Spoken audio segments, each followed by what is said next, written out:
अब मैं अपने बाल संत से एक प्रश्न करता हूँ, ये प्रेम की प्राप्ति कैसे हो, कौन सा वो गुण हम धारण करें, क्या हम में बात हो जो ये प्रेम हमको प्राप्त हो जाए, किस बात से, आखिर क्या हम कैसे बने जो हम, क्योंकि प्रेमी तो हम बन नहीं पाएंगे, क्योंकि प्रेम तो कृपा साध्य है, साधन साध्य नहीं।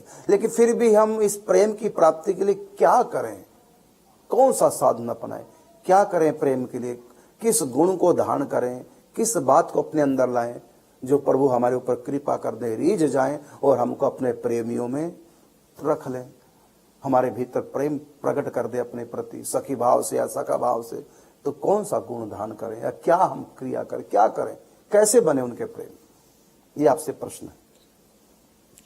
निम्बार्क भगवान अपने वेदांत 10 श्लोक में लिखते हैं, दैन्यादि युजी प्रजायते या भवेत प्रेम विशेष लक्षणा, भक्तिर हया नन्या धीर पतेर महात्मना, सा चोत्तमा साधन रूपी का परा। कह रहे ये जो भगवत प्रेम है, ये दिव्य जो प्रेम है, ये केवल दीनता से आएगी। यानी हम महापुरुषों के प्रति, महापुरुषों के सामने छोटा बन करे, गुरु पद पंकज सेवा तीसरी भक्ति अमान, गुरु की सेवा करे लेकिन छोटा बन करे। जब मैं इतना सेवा किया, इतनी साधना कर ली, तो साधना से अहंकार आ जाएगा, प्रेम की प्राप्ति नहीं होगी। हम कितनी भी ऊंची से ऊंची साधना कर ले, लेकिन यदि दीनता नहीं आई तो हम मुक्त हो जाएंगे। लेकिन जब दीनता, मुक्ति तो हो सकती है, मुक्ति हो सकती है, साधन जो है वो साधन साध्य है, मुक्ति साधन साध्य है।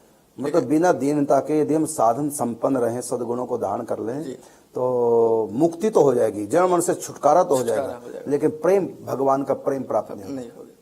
क्योंकि प्रेम का जो आश्रय है वो महापुरुष ही है, प्रेम का जो खजाना है वो महापुरुष है।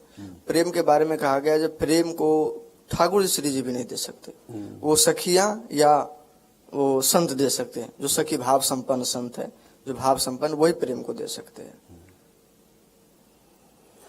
तो आपने बताया कि सखी भाव संपन्न संत, सखियां इस प्रेम को देते हैं, अर्थात कृपा करते हैं, तो हमारे भीतर प्रेम का अंकुर पैदा हो जाता है।